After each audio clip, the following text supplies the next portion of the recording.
প্রিয় শিক্ষার্থীবৃন্দ, আসসালামু আলাইকুম। প্রিন্সিপাল অফ ফাইন্যান্সের 11তম ক্লাসে তোমাদের স্বাগতম। আজকে আমরা আলোচনা করব লং টার্ম ফাইন্যান্সিং এর বন্ড ভ্যালুয়েশন নিয়ে। প্রথমেই বন্ড কাকে বলে? সাধারণত দীর্ঘমেয়াদী অর্থায়নের প্রয়োজনে কর্পোরেশন বা সরকার ঋণের পরিমাণ, সুদের হার, পরিশোধকাল এবং অন্যান্য শর্ত সম্বলিত যে ঋণের দলিল ইস্যু করে তাকে বন্ড বলে। আর বন্ডের শর্তাবলী লিপিবদ্ধ করার জন্য যে কাগজ সংযুক্ত করা হয় তাকে বন্ড ইনডেনচার বলে। বন্ডের মূল্যায়নের ক্ষেত্রে আমাদেরকে এই বিষয়ে জেনে রাখতে হবে যে সাধারণত পরিশোধের ভিত্তিতে বন্ড দুই প্রকার হয়ে থাকে। একটি হচ্ছে ইরিডিমেবল বন্ড বা অপরিশোধ্য বন্ড, এবং অন্যটি হচ্ছে রিডিমেবল বন্ড বা পরিশোধ্য বন্ড। প্রথমেই অপরিশোধ্য বন্ডের মূল্যায়ন। অপরিশোধ্য বন্ড সাধারণত মেয়াদ থাকবে না, অর্থাৎ মেয়াদহীন বন্ডকে অপরিশোধ্য বন্ড বলে। সেই ক্ষেত্রে বন্ডের বর্তমান মূল্যের সূত্র হবে ভিবি ইকুয়াল টু ইন্টারেস্ট ভাগ আর। এখানে ভিবি দ্বারা বোঝাচ্ছে ভ্যালু অফ বন্ড, ইন্টারেস্ট দ্বারা আইএনটি দ্বারা ইন্টারেস্ট, এবং আর দ্বারা রেট অফ ইন্টারেস্ট বা রিকোয়ার্ড রেট অফ রিটার্ন, অথবা ইল টু ম্যাচুরিটি, অথবা অপরচুনিটি কস্ট, এগুলো বোঝাবে। একটি উদাহরণের সাহায্যে বিষয়টি উপস্থাপন করছি। A perpetual bond of face value of taka 1000 is currently selling for taka 900. The coupon rate of interest is 9% and required rate of rate is 11%. Calculate the value of bond. Should it be bought? অর্থাৎ বন্ডটির value নির্ণয় করে এটি ক্রয় করা ঠিক হবে কিনা সে বিষয়ে মন্তব্য দাও। তাহলে এটি একটি পারপেচুয়াল বন্ড, অর্থাৎ মেয়াদ নেই। তাহলে এখানে ফেস ভ্যালু দেওয়া রয়েছে 1000 টাকা। আমরা জানি ইন্টারেস্ট সাধারণত ফেস ভ্যালুর উপরে হয়, অর্থাৎ face value into coupon rate সমান হচ্ছে ইন্টারেস্ট। এখানে ফেস ভ্যালু হচ্ছে 1000 টাকা আর কুপন রেট হচ্ছে 9%। সুতরাং এখানে ইন্টারেস্ট হবে 90 টাকা।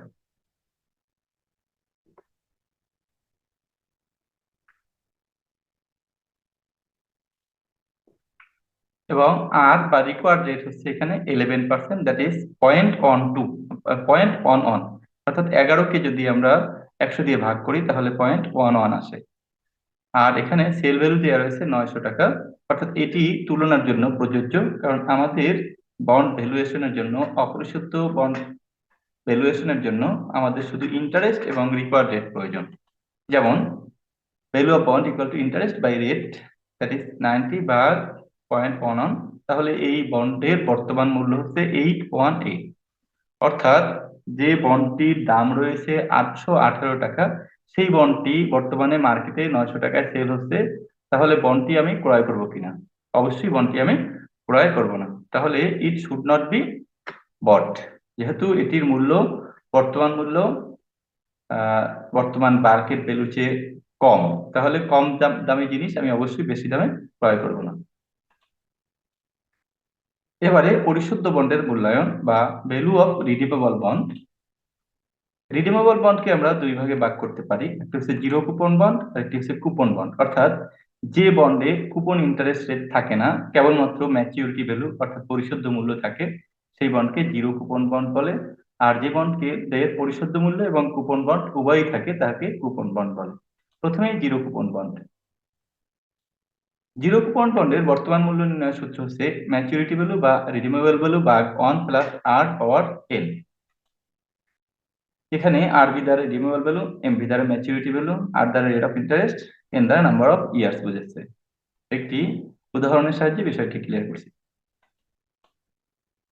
XYZ Ltd ইস্যুস আ জিরো কুপন বন্ড, অর্থাৎ যে বন্ডে কুপন রেট দেওয়া থাকে না, with a face value of 1000 having a 10 years maturity. Calculate the value of bond if the required rate of return is 12%। দেখে নিচ্ছি আমরা, এখানে ফেস ভ্যালু হচ্ছে 1000 টাকা, ম্যাচুরিটি ভ্যালু যেহেতু দেয়া নেই অঙ্কে, জেনে রাখতে হবে যে যে যদি বন্ডের ম্যাচুরিটি ভ্যালু দেওয়া না থাকে তাহলে ফেস ভ্যালুই হবে ম্যাচুরিটি ভ্যালু, সেই হিসেবে এখানে ম্যাচুরিটি ভ্যালু হবে 1000 টাকা। রেট অফ ইন্টারেস্ট বা রেট অফ রিটার্ন হচ্ছে 12%, আর 12%, এবং এন হচ্ছে 10 ইয়ার্স। তাহলে আমাদের ভ্যালু অফ বন্ড হবে MB/RB 1 + R⁴ n, মান বসাই 1000/1 + 0.12 1000/3.105, দ্যাট ইজ টাকা 322। এখানে একটি বিষয় মনে রাখতে হবে, সেটা হচ্ছে যে যদি ইন্টারেস্ট বছরে একাধিকবার পরিশোধ প্রদান করা হয়, সেই ক্ষেত্রে আমরা আর কে একটি এম সংযুক্ত করব, অর্থাৎ যদি বছরে 2বার সুদ গণনা করা হয়, যদি বলা হয় সেমি অ্যানুয়ালি, তাহলে এম থাকবে। এম এর কাজ হচ্ছে আর কে ভাগ করা, এন কে গুণ করা, অর্থাৎ আর কে এম দ্বারা ভাগ করতে হবে আর এন কে এম দ্বারা গুণ করতে হবে। যেমন ধরি এখানে সেমি অ্যানুয়ালি যদি হয় তাহলে R/2 এন গুণ 2 হবে, সেক্ষেত্রে 12/2 দেন 0.06 হবে, আর 10 × 2 = 20 হবে। এবারে কুপন বন্ডের মূল্যায়ন বা ভ্যালুয়েশন অফ কুপন বন্ড, এর সূত্র হবে VB equal to interest into 1 - 1/r⁴n/r। ইচ্ছে করলে আমরা ইন্টারেস্টের নিচে এই আর টিকে লিখতে পারি, তাহলে আর এই পাশে লেখা লাগবে না, প্লাস MB/RB/1 + R⁴n।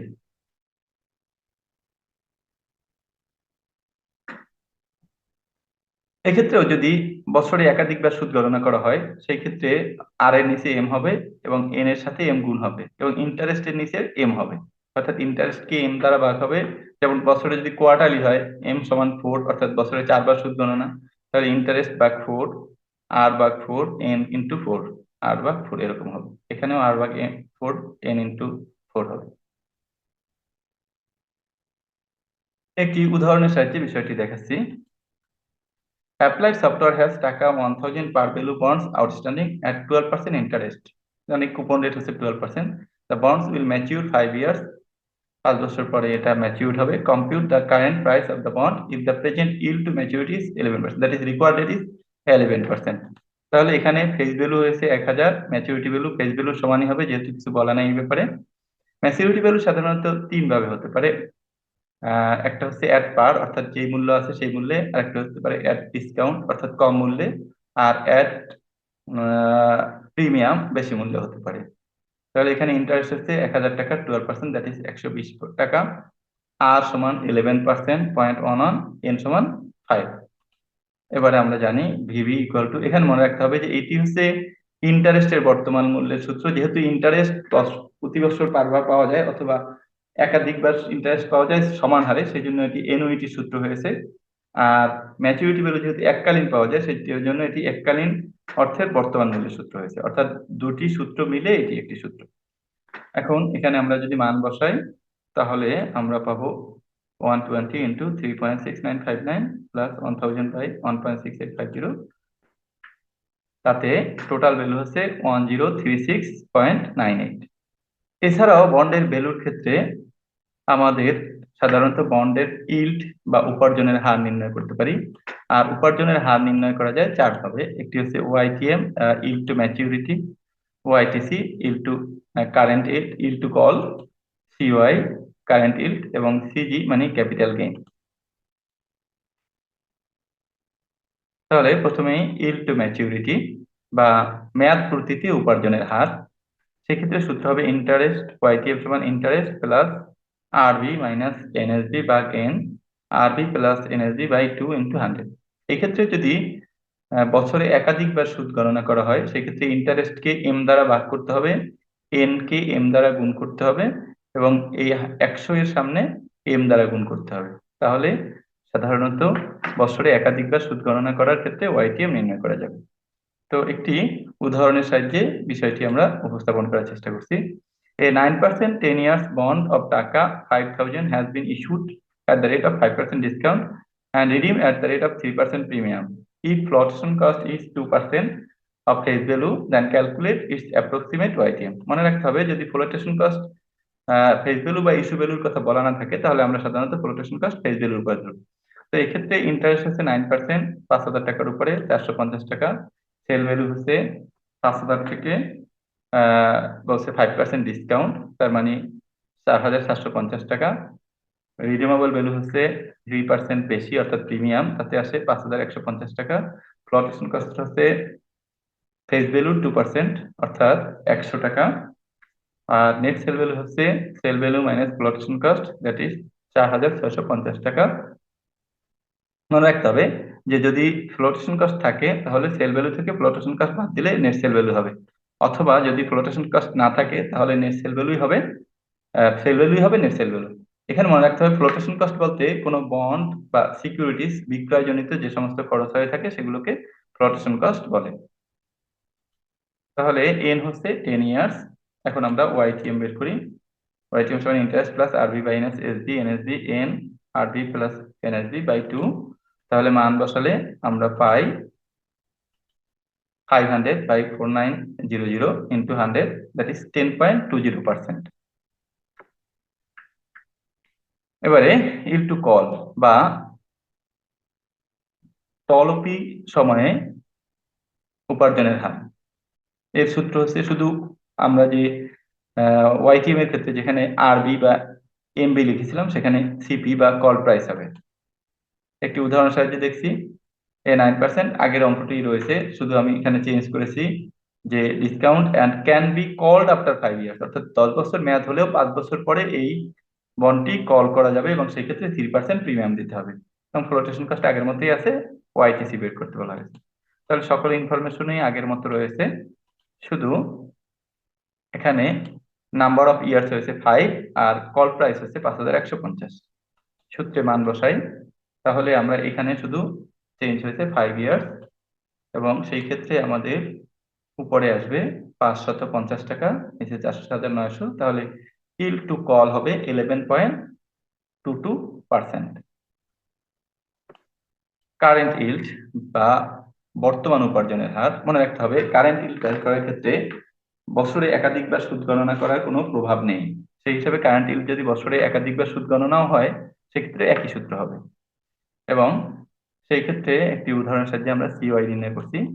যেমন এখানে আছে যেই অঙ্কটি আমরা দেখেছিলাম এর আগে, এখানে আহ, সকল ইনফরমেশন ঠিক আছে, শুধু এটাতে নির্ণয় করতে বলা হয়েছে সিওয়াই বা এবং ক্যাপিটাল গেইন, অর্থাৎ কারেন্ট ইল্ড এবং ক্যাপিটাল গেইন দুটোই আমি এই একটা অঙ্কের মাধ্যমে দেখাচ্ছি। Interest 450, sale value 4750, flotation cost 100, net sale value 4650, N 10 years.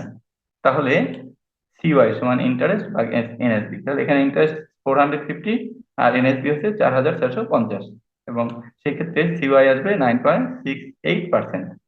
এরপর যদি আমরা ক্যাপিটাল গেইন নির্ণয় করে জানি যে ক্যাপিটাল গেইন সমান ওয়াইটিএম মাইনাস সিওয়াই, তো আমরা এই অঙ্কের ওয়াইটিএম আগেই নির্ণয় করেছি, সেটি ছিল 10.20%, আর এখানে সিওয়াই এসেছে 9.68%। এবার বিয়োগ করলে তাহলে ক্যাপিটাল গেইন আসে 0.52%।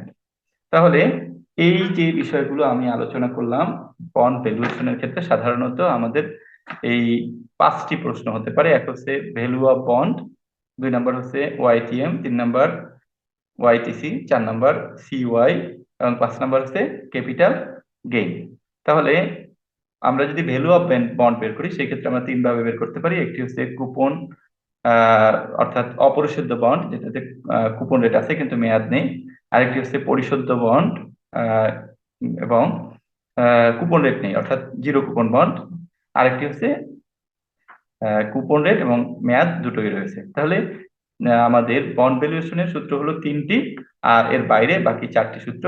তাহলে মোট 7টি সূত্রে যদি আমরা জানি বন্ড ভ্যালুয়েশন সংক্রান্ত, তাহলে আমরা বন্ডের ভ্যালুয়েশন সংক্রান্ত সকল প্রকারের ম্যাথমেটিক্যাল প্রবলেম সলভ করতে পারবো। তো আমার সাথে থাকার জন্য সবাইকে ধন্যবাদ। পরবর্তী ভিডিওগুলো পাওয়ার জন্য সাবস্ক্রাইব করুন। ধন্যবাদ। আল্লাহ হাফিজ।